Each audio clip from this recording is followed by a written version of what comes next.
Bueno, hola Lucio. Bueno, a mí me gustaría, últimamente estoy viendo informaciones, no con mala idea, pero sí con mucha demagogia en los periódicos, hablando de temas muy a la ligera, con grandes titulares, y realmente uno que va conociendo el tema se da cuenta que se está jugando con términos muy peligrosos.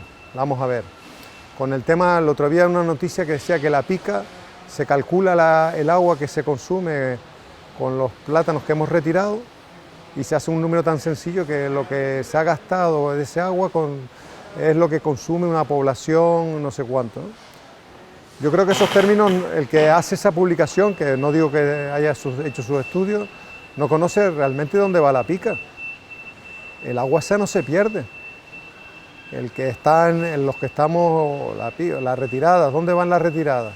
La retirada, un porcentaje alto, un porcentaje que es el que admite, va a bancos de alimentos, es decir, que lo va a consumir gente vulnerable. Otro porcentaje va mayoritario a ganado, con lo cual el agua no se está tirando de esos plátanos, está yendo a terminar a la cabaña ganadera, que bien falta hace que con el aumento de los costes de todos los piensos, pues este año, quieran que no, se ha beneficiado en parte la ganadería que tenemos en estas islas, y el agua no ha ido a parar ha ido a parar a animales. Y por último, un pequeño porcentaje va a parar a plantas de compostaje, que vuelva a la tierra. Entonces, decir, no, es que la pica, la retirada de fruta ha consumido un agua y encima ese agua se ha deshecho porque va a vertederos. Estamos cansados ya de oír que la fruta va a vertederos, que no, señores, que la fruta está yendo a parar mayoritariamente a ganado. Y todo el que consume todo lo que se ha llevado al banco de alimentos, si hay una semana que nos piden 7 o 8 camiones de banco de alimentos, va a parar al banco de alimentos, con un coste que están sufragando los agricultores para poder intentar que el precio no se hunda más todavía. Y por último, hay un porcentaje minoritario que va a plantas de compostaje, compost, que termina otra vez en la platanera, que ha sido procesado y que todos los restos vegetales se han juntado con los plátanos y sale un compost maravilloso, como es el caso de la planta de compostaje de la Prosperidad, ¿no? Y otras plantas de compostaje que hay alrededor de las islas.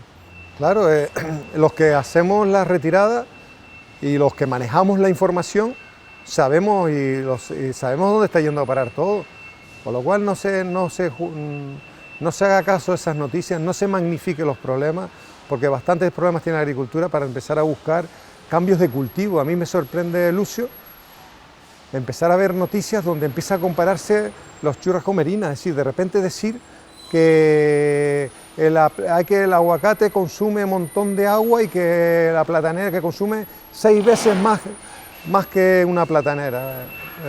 Claro, pero se hacen unos estudios por kilo. ¿Alguien ha hecho los estudios por superficie? Es que vamos a ver, la platanera consume agua, el aguacate consume agua y todos los cultivos, una lechuga consume agua y se extrae agua del cultivo y se evapora una parte y eso. ¿Qué pasa? Si no cultivamos nada, no consumimos nada de agua, pero el agua va a parar al mar. Es decir, el agua cuando acaba en la población, también en muchas islas se depura el agua y la agricultura está sirviendo de un lugar que está cogiendo esa agua, como pasa en Tenerife, una parte del agua depurada, en algunas zonas de Tenerife o de Las Palmas. Otra parte se desaliniza, es decir, que al final se está jugando con unos términos que no son reales. A ver, vamos a hablar claro, una hectárea de aguacate consume entre 5.000, depende de la zona, 6.000 metros cúbicos por hectárea. Una platanera consume 11. Está claro que el rendimiento de una platanera es mucho superior al del aguacate. Se cogen fincas de aguacates poco productivas, que hemos visto con un cultivo que encima es becero, y se nos viene a decir que tenemos que arrancar todos los aguacates en las islas porque consume muchísima agua. Claro que por kilo, si lo haces por kilo, y si lo haces en unas condiciones, pero que lo que no podemos es retirar el cultivo, empezar a hablar, vamos a plantar plátano y tenemos otro problema, pero es que el plátano por superficie consume más que el aguacate. Tenemos otro problema, necesitamos más agua. Y el agua, al final, que el agua de la lluvia, el agua que de la depurada, el agua si no se consume para ningún cultivo, porque entonces no consumimos agua.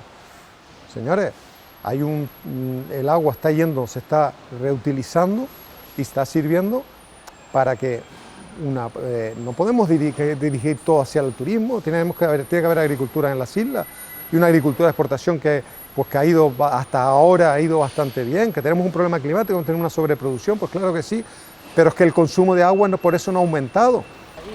Es decir, yo lo que creo que se denomina el cultivo del plátano porque se nos dice que estamos gastando un montón de agua. Se denomina el cultivo del aguacate, ahora es el malo de la película, cuando el cultivo del aguacate de las islas es muy apreciado y tenemos están agricultores ilusionados plantando, buscando otras alternativas al plátano. Pero es que lo que plantemos va a haber alguien que nos va a decir que no, que es que consume agua, que si la huella de no sé qué historia, y al final, señores, lo que hay que hacer, estamos todos de acuerdo y en eso estamos trabajando todos los técnicos. Estamos trabajando en la reducción del agua, en ser más eficientes, con tecnología ser eficientes cada vez más, en saber lo que necesita realmente todo eso hay que trabajarlo, claro que sí, y disminuir la huella hídrica. Pero ponernos a hablar de que consumo, comparando unas cosas que son incomparables, y si plantamos toda la lechuga en la isla, no hay agua suficiente. Es decir, yo creo que basta ya de demagogia, basta de titulares bonitos, y a los agricultores que los están aburriendo con todo tipo de medidas, porque al final entonces dejamos de plantar plátanos, dejamos de plantar aguacates, ¿qué buscamos? El tomate ha fracasado, ¿qué quieren? Hundirnos. ¿Qué quieres? ¿Que compitamos? ¿Con quién competimos? ¿Cada vez con peores condiciones? Es que esto es inexplicable. Y encima que sean científicos nuestros de las islas que vayan con ese tipo de titulares y mintiendo o diciendo falsas verdades. Claro, Lucio, nosotros llevamos, y tú lo sabes, y lo saben también todos nuestros agricultores, ya hace muchos años estuvimos trabajando en este tipo de sensores, hicimos un estudio en la isla de Tenerife, en La Palma, para ver los consumos, cómo podíamos reducir. Se ha trabajado conjuntamente con los cabildos, llevamos tiempo con ese tema, en Tenerife se ha creado la oficina del regante, que está haciendo un trabajo maravilloso, donde se está buscando siempre eficiencia en el consumo de agua, y esas son las líneas que hay que trabajar todos, cada vez buscar qué necesidades tienen reales las plantas y darles las necesidades, no regar a ojo, no regar cuanta más información tengamos. Ahora existe, cada vez la tecnología va avanzando. Nosotros tenemos varios proyectos, y tú lo has comentado, desde Coplaca para buscar mayor eficiencia energética, tenemos mayor eficiencia hídrica, tenemos agricultores que ya están dando sus pasos muy interesantes, y entre todos, entre los técnicos, pues estamos todos aprendiendo un poquito y trasladar esa información al agricultor, que eso es lo que hay que hacer, ser eficientes desde el punto de vista hídrico, pero no empezar a crear una falsa historias aquí con que un consumo de un cultivo del otro que esté mejor que aquel, nosotros somos plataneros, pero también tenemos aguacate y tenemos mango y tenemos papaya, y hay que hacer una agricultura diversa. Aquí todo el agua que entra dentro del raquis del plátano se procesa dentro del proceso de compostaje, va por unos canales que tenemos a un tanque de lixiviado, y ese lixiviado se aprovecha en las primeras fases de preparación del compost porque es muy demandante de agua. Entonces el agua tiene un círculo cerrado aquí. De hecho, agua externa utilizaremos unos 5 o 6 mil litros al año nada más, que es el tema de lavar las maquinarias, el tema de limpieza, nada más. Por el resto es un circuito cerrado, y con el propio lixiviado del plátano somos autosuficientes, y aquí no llueve. Es decir, si lloviera todavía mejor porque tendríamos más cantidad de agua, ¿no? Pero no hay ninguna manera de desaprovechar el agua que viene dentro de los plátanos y dentro del raquis, ¿eh? Es decir, es aprovechable, es útil, y además desde el punto de vista del proceso es necesario utilizarlo. No tenemos capacidad para afrontar la zafra, que es el momento en el que la planta debería de estar prácticamente vacía, con el compost preparado para salir, para recibir los desechos de los 300 y pico mil kilos semanales que tiene la cooperativa de aquí. Bueno, este año está la cosecha adelantada, pero por lo menos hasta junio. Entonces pues nos encontramos con esto que ustedes ven, con un problema grave, con un sobrecoste este año, que vamos a duplicar el gasto del mantenimiento de la planta para poder intentar salvar un poco la situación de esta parte del proceso productivo, que es el trato de los desechos de plátano.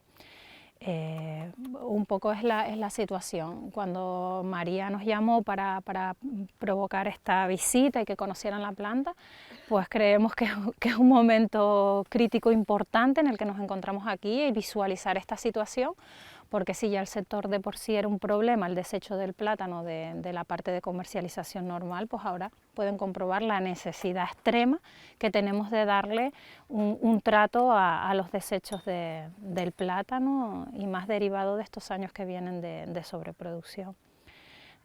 ¿Qué pasa? Que el último año, en 2023, pues hemos subido de 1,5 millones de litros. Yo hablo de litros porque a mí me ocupa, ¿vale? Entonces no hablo de kilos, ¿no? De 1,5 millones de litros hemos subido a 2,100,000. Bestial. Y además, durante el último trimestre también tuvimos que absorber bastantes camiones de pica. La pica, desde el punto de vista de compostaje, es mortal. Es mortal porque nos atrasa mucho el trabajo.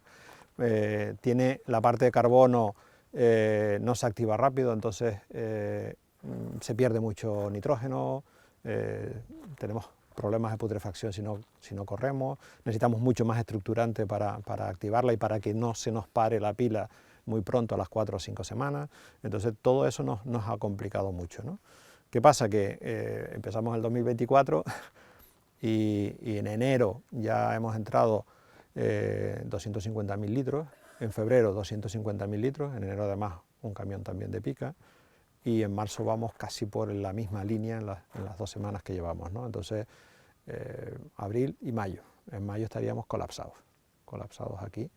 Y claro, nosotros siempre a la hora de diseñar el trabajo, como cualquier técnico de ustedes, tienes que mirar a largo plazo, ¿no? Y a largo plazo es que un camión que entra hoy tarda 16 semanas en salir en forma de compost. Entonces el problema no es cuándo entra, sino cuánto tarda en salir.